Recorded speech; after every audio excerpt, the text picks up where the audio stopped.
बहती है आस्था और आत्मा की धारा। मध्य प्रदेश के खंडवा जिले में नर्मदा नदी की पवित्र गोद में बसा एक दिव्य द्वीप है, मंधाता द्वीप, जिसका आकार अद्भुत रूप से ओम जैसा है। इस द्वीप के बीचों बीच स्थित है वो स्थान जहां भगवान शिव स्वयं ओंकारेश्वर ज्योतिर्लिंग के रूप में विराजमान हैं। ये वही धाम है जहां ध्वनि और चेतना एकाकार होती हैं, जहां हर सांस में ओम नमः शिवाय की गूंज सुनाई देती है। बहुत प्राचीन काल की बात है। विंध्य पर्वत, जो अपनी विशालता के लिए जाना जाता है, अहंकार से भर उठा। उसे लगा कि वो संसार का सबसे ऊंचा और महान पर्वत है। परंतु जब उसे ज्ञात हुआ कि हिमालय को अधिक पूजनीय माना जाता है, तो उसने संकल्प लिया, मैं भगवान शिव की आराधना करूंगा जब तक स्वयं महादेव मुझ पर प्रकट ना हों। विंध्य ने कठोर तपस्या आरंभ की। हजारों वर्षों तक उसने अन्न जल का त्याग किया, केवल शिव नाम का जाप करता रहा। उसकी तपस्या से सारा ब्रह्मांड कांप उठा। तब भगवान शिव उसकी भक्ति से प्रसन्न हुए और प्रकट हुए। विंध्य ने उनसे वर मांगा, प्रभु, आप सदा इसी भूमि पर निवास करें ताकि ये स्थान पवित्र और अमर रहे। शिव ने प्रसन्न होकर कहा, विंध्य, मैं यहाँ ओंकारेश्वर के रूप में रहूंगा। ये भूमि मेरी ध्वनि ओम के स्वरूप में सदा गूंजती रहेगी। इसी क्षण से ये द्वीप ओम के आकार में परिवर्तित हो गया। कहा जाता है कि जब ऊपर से देखा जाए तो नर्मदा नदी इस द्वीप को ऐसी आकृति देती है मानो स्वयं भगवान ने ओम लिख दिया हो। एक और पौराणिक कथा के अनुसार राजा मंधाता, जो सूर्यवंशी वंश के परम धर्मात्मा राजा थे, अपने राज्य की समृद्धि के लिए नर्मदा तट पर घोर तप किया। वे वर्षों तक ध्यानमग्न रहे, केवल ओम नमः शिवाय का जप करते रहे। भगवान शिव उनके समर्पण से प्रसन्न होकर इस भूमि पर प्रकट हुए और कहा, राजन, आज से ये स्थान मंधाता द्वीप कहलाएगा। यहां मैं स्वयं ज्योतिर्लिंग के रूप में विराजमान रहूंगा, जिससे हर जीव को मोक्ष प्राप्त होगा। राजा मंधाता ने वहीं पर एक मंदिर बनवाया और तब से ये भूमि ओंकारेश्वर कहलाई। कहते हैं, प्रकृति जब कुछ रचती है तो उसमें ईश्वर की कारीगरी झलकती है। ओमकारेश्वर में ये अनुभूति हर ओर होती है। चारों ओर से नर्मदा नदी इस द्वीप को घेरे हुए है, जैसे माता अपने शिशु को गोद में लिए हो। पर्वतों की हरियाली, हवा में गूंजती मंत्र ध्वनियां और जल में प्रतिबिंबित मंदिर की छवि, सब मिलकर इस स्थल को पृथ्वी का स्वर्ग बना देते हैं। सुबह का दृश्य अद्भुत होता है। जब नर्मदा के जल पर सूरज की पहली किरणें पड़ती हैं, तो जल ऐसा चमकता है जैसे हजारों दीपक जल उठे हों। भक्त नावों में बैठकर घाटों तक आते हैं और हर हर महादेव की आवाज घाट घाट पर गूंजती है।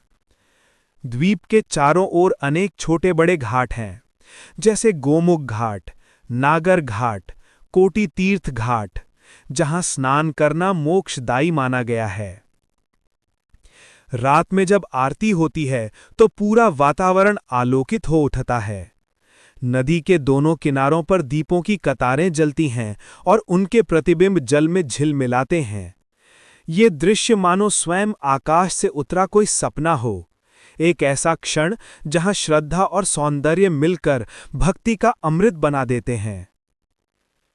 श्री ओमकारेश्वर मंदिर 5 मंजिला ऊंचा है, जो पत्थरों से निर्मित है। इसकी नक्काशी और स्थापत्य में प्राचीन भारतीय कला का अद्भुत संगम दिखाई देता है। मंदिर के स्तंभों पर शिवगण, त्रिशूल, नाग और नंदी की सुंदर मूर्तियां बनी हैं। प्रवेश द्वार से जैसे जैसे आप ऊपर चढ़ते जाते हैं, वैसे वैसे वातावरण अधिक पवित्र होता जाता है। मंदिर के गर्भगृह में एक स्वयंभू शिवलिंग विराजमान है, अर्थात जिसे किसी ने बनाया नहीं, बल्कि वो स्वयं धरती से प्रकट हुआ। शिवलिंग के ऊपर से लगातार जलधारा बहती रहती है, जिसे भक्त नर्मदा जलाभिषेक कहते हैं। मंदिर की छतें लकड़ी और पत्थर से बनी हैं, जिन पर वर्षों पुरानी सुगंधित धूप की महक आज भी बसी है। मंदिर की एक विशेषता ये है कि यहाँ 3 आरतियां होती हैं।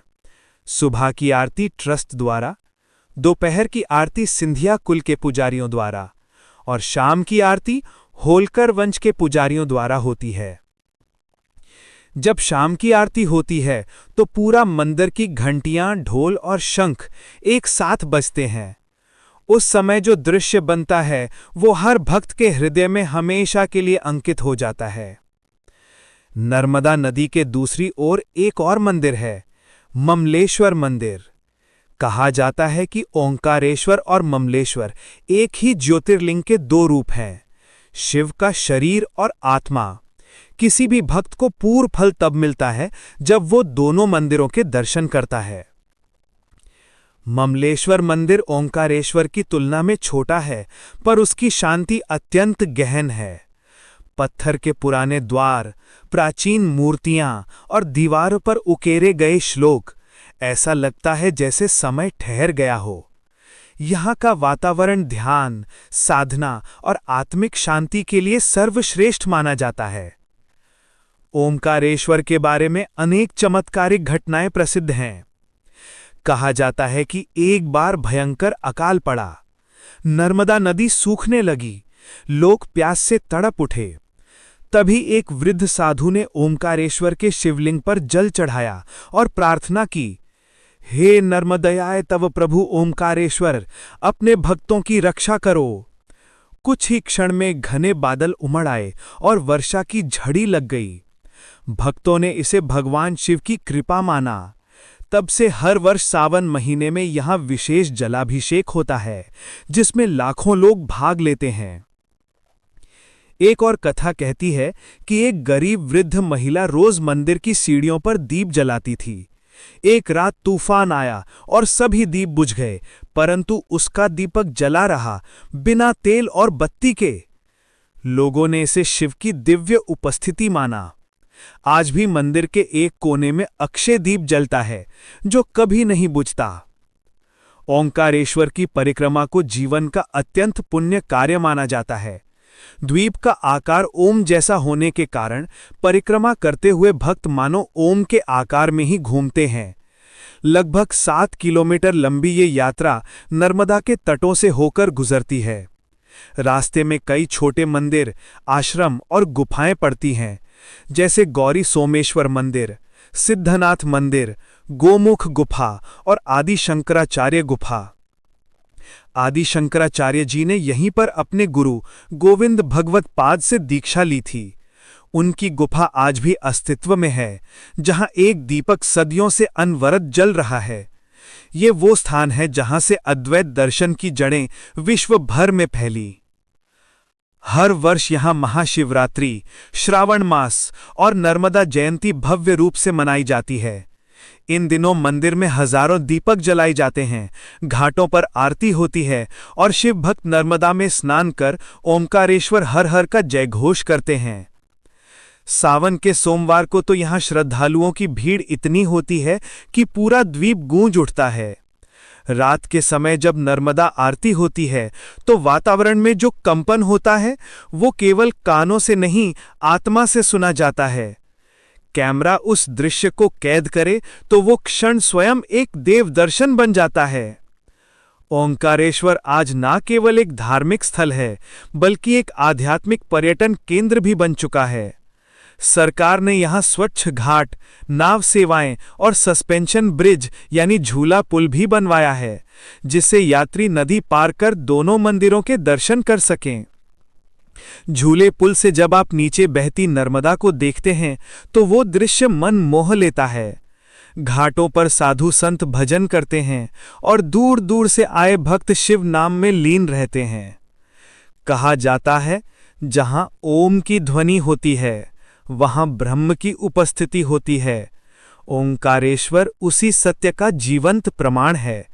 ये वो स्थान है जहां हर भक्त अपने भीतर के शिव को खोजता है, जहां जल, वायु, पर्वत और मंत्र सब मिलकर कहते हैं, तत्वमसि, तू ही वो है। ओंकारेश्वर केवल एक मंदिर नहीं, ये जीवन का अनुभव है। ये वो स्थान है जहां व्यक्ति अपने भीतर झांकता है, अपनी सीमाएं पहचानता है और फिर शिव में विलीन हो जाता है।